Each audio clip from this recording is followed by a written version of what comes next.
Maybe you accidentally mixed up your control center widgets, and you want to reorganize them back to their previous state. First thing that you are going to do is to open your Settings application and tap on the button General in order to go to the General section. When the General page opens, you need to scroll all the way down to the bottom of the page where you will find and tap on the Transfer or Reset iPhone option. The Reset page will open where you will see a Reset button at the bottom of the screen, so let's tap on it. After you tap on the Reset button, the menu will pop up from the bottom of the screen where you will see many different reset options. There is no specific option for resetting the control center, but the one that you need to choose is the Reset All Settings option.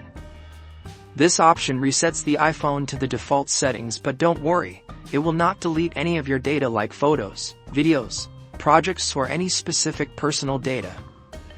It will just reset the iPhone settings back to their default settings, which includes the appearance of your control center.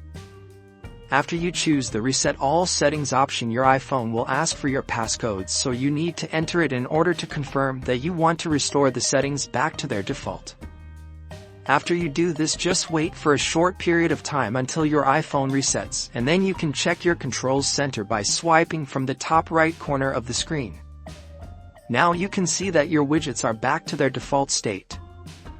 If this tutorial was helpful, leave a like and subscribe for more similar tutorials. Leave your questions and suggestions in the comment section down below, and I will come back to them as soon as possible. Thank you for watching and see you in the next video.